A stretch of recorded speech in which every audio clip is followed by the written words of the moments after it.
Deadpool and Wolverine is the 11th MCU film to make $1 billion at the box office, so let's rank them all. Hello everybody, my name is Jesse and welcome to my channel. Deadpool and Wolverine is the newest MCU film to make $1 billion at the box office. There are 11 MCU movies to do so, so today I'm giving you my ranking of all $11 billion grossing MCU movies. Let's get into it. Kicking us off in last place, number 11, Captain Marvel. Now, this one actually, it blows my mind that this made $1 billion, but at the same time, it does make sense. This was the introduction to this character before Infinity War came out. Everyone wanted to see this so that they knew who this character was before Avengers Endgame came out. And so it does make sense that this movie made as much as it did. But if you saw my MCU ranking that I did a couple of weeks ago, you know that this is my least favorite MCU film. I've always found it to be quite boring. The action is super forgettable. And this movie just doesn't do much for the character of Captain Marvel for me. So it's easily in last place. Number 10, Spider-Man Far From Home. I do really enjoy this movie. It is my least favorite live-action Spider-Man movie, but I've never looked at that as a bad thing. I don't think there are any bad Spider-Man movies. I do have a lot of fun with this movie when I watch it. Jake Gyllenhaal is fantastic as Mysterio. I love all of the visual effects with the drones and the illusions that Mysterio projects. And I think this is a good movie for the growth of Tom Holland's Peter Parker and Spider-Man. And we see how Tony's death in Avengers Endgame has affected Peter a lot in this movie. I like that. So I have a lot of fun with this. It's just lower on my list. Number 9, Avengers Age of Ultron. This, again, is a movie that I have a lot of fun with. I think this is one of the more underrated MCU movies that people, not everybody talks about, and a lot of people have this lower on their list. I think James Spader does a fantastic job as Ultron. He's a damn good villain, and I think he's a really underrated villain. The addition of Scarlet Witch and Quicksilver is really great. I love seeing both of their characters, and it's just fun to see the Avengers fighting side by side. It totally makes sense that this movie is on this list. Everyone loved the first Avengers, so they would want to go see this one as well. And it's just, this is the last movie that we kind of see all of the OG Avengers fighting side by side up until Avengers Endgame. And so it's just, I think it's fun, and the final battle is pretty entertaining with the Avengers against the Ultron bots. Number 8, Black Panther, a fantastic origin solo movie for this character. We got introduced to Black Panther in Captain America Civil War, and this was his solo movie before Avengers Infinity War came out, setting up Wakanda. We've heard it mentioned many times before in the MCU, but this was the first time we actually got to see it in the flesh, and so it's great. I love the world building that they do.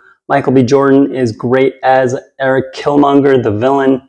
All the visuals and just seeing how these people live, their culture and their technology, how they use vibranium for essentially everything in their everyday life is really fascinating to see. And we've seen Wakanda quite a few times up until this point in the MCU, but I'm super excited to visit it again if they ever do in the MCU. Number 7, Iron Man 3. Iron Man 3 may actually be my favorite Iron Man movie. I love what they did with Tony's arc in this movie, and this movie as a whole just adds to his entire arc as a character in the MCU. I think Tony Stark has one of, if not the best, character arcs in the entire MCU, and everything they do with this movie just fully adds to that. They go a lot into his PTSD that he's dealing with after the Avengers. He's scared, he has nightmares about it, and he's worried that one day he could lose everything. He could lose the Avengers, the woman that he loves, Pepper, and the Mandarin fake out is kind of lame in this movie, I'll give it that. But after Shang-Chi and the Legend of the Ten Rings, I can forgive that. And The final battle, again, is fantastic with all of Tony's suits helping him and Rhodey out defeat Killian. And I just love the ending of this movie. He's kind of taking a break from being Iron Man, and he doesn't have to deal with the arc reactor anymore. The shrapnel in his chest, he got all that taken out, and it's just a great movie. Captain America: Civil War. I love this movie, and there's it's a little bit lower on my list than a lot of people have it, but I still really enjoy it. Daniel Brühl is great as Baron Zemo. He's a really kind of slept-on villain, I think. We get more of Bucky as the Winter Soldier in this movie, and more of Captain America, Steve Rogers kind of trying to convince him to come to their side so that Hydra can't capture him again and use him. The conflict between Steve and Tony in this movie is brutal. I love the plot with the introduction of the Sokovia Accords and just the idea of kind of picking sides, dividing this team that we've seen for so long. The fact that they split up in this movie and they're forced to pick a side is a really great conflict for this team, and the movie itself handles that really well. I think it's got some of the best action in the MCU with the airport battle and then the fight between Tony, Steve, and Bucky at the end. This is just such a great movie. We get introduced to Black Panther and Spider-Man, and this movie sets up so much, and it's really kind of an important one because this is kind of the movie that leads to them losing in Infinity War because they're no longer together. They're split up. They don't have the advantage of working as a team all in one place. So I really like this movie, and I'm Team Iron Man 100%. Number 5, the newest movie on this list, Deadpool and Wolverine. This was one of my most anticipated movies of 2024, and it absolutely delivered on everything that I wanted.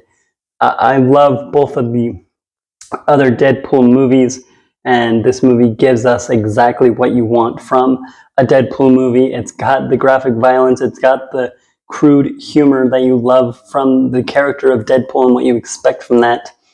And the addition of Hugh Jackman as Wolverine is amazing. He's a really great balance. He brings a great kind of serious emotional balance to this movie, which I really enjoyed, and I just love how their kind of relationship grows throughout the movie, with them bickering and fighting with one another, and then by the end becoming that great duo that we all wanted them to become, and we all came for them. We all came to the movie to see. The movie's got fantastic action, great soundtrack, and Shawn Levy just does a great job with this movie. Number 4, Spider-Man: No Way Home. Every Spider-Man fan's dream come true. This movie perfectly just has everything that we've come to love about this character. Seeing Tobey Maguire and Andrew Garfield come back as their roles of Spider-Man was awesome. Seeing all of the original villains from those movies come back was great. Willem Dafoe gives almost a better performance as Green Goblin in this movie. Tom Holland's Peter Parker goes through so much growth in this film, and to see where he ends up at the beginning, from the beginning to the end, he loses his Aunt May, and if that wasn't bad enough, at the very end, he has to make the sacrifice to make everyone forget who he is, to save the world, to stop all of these villains from other universes coming through. And so it's a fantastic character arc for this character. I can't wait to see where he ends up in Spider-Man 4. And I just love this movie. It's everything that I love about the Spider-Man character, and it's so fun to watch. Number 3, Avengers: Endgame. If you've heard me talk about this movie before, you know I love this movie. I think it is the absolute peak of the MCU. I don't think the MCU will ever reach this height again. The hype, that year-long gap from Infinity War to Endgame, was something that you just need to be there. It's indescribable. The hype and the conspiracies, the theories going around on the internet was just crazy. I remember being in middle school, sitting at lunch tables, theorizing with friends, like, what if this happened? What if this happened? Who's going to show up? What if this person did this? And it was just great. And I remember buying a brand new shirt with all the Avengers and Thanos on it to wear to the movie. I begged my parents to go see it opening day so that I wouldn't get spoiled. And it was just an amazing theater experience. So many moments that got my crowd cheering, and I myself was just I don't remember how old I was, but I was absolutely freaking out on the inside. And so I just love this movie. I think on rewatch, it does sort of drag a little bit, especially the time heist sequences, but that final battle makes it all worth it. My runner-up, Avengers Infinity War, one of the best MCU movies and a film that on paper seems like it should not work, but it does. The Russo brothers pulled this off in the best way possible with all of these Avengers, all these different characters, in all of these different places in the galaxy all at once. And it works. It feels fluid. Thanos is an amazing villain. Josh Brolin is kind of irreplaceable in the role. His motion capture performance is amazing. His voice is perfect for that kind of character. And this really is kind of Thanos' movie. He has the most screen time out of any character in this film, and it is, from the beginning, his quest to get the Infinity Stones, snap his fingers, meet his goal of erasing half of all life, and he does that. The Avengers fail in this movie, which makes it far different than any other MCU film, and it's just a phenomenal part one to this two-part story that ended this Infinity Saga. But coming in number one for me is The Avengers. The Avengers is my favorite Avengers film of the four. It's one of the most rewatchable MCU movies in my eyes. Seeing the OG 6 Avengers come together for the very first time is just great to see. Joss Whedon does a great job with this movie, and this was kind of different than most MCU movies, or most just superhero movies in general that had come before it. This was really one of the first big team-up movies we ever got. This was less of a thing back in 2012 when it came out, and so it was a big deal, and it was kind of an event, and it was just great to see all these characters come together, and then they're almost reluctant to team up at the beginning, and then by the end, you couldn't imagine any of them fighting alone. Each character has such a great interaction with a different character at one point or another. Every character gets their moment to shine, and it just is so rewarding to see them defeat the bad guys by the end. So there you have it. That is my ranking of all $11 billion grossing MCU movies. What is your ranking of these movies? Let me know down in the comments below. And do you agree with my picks?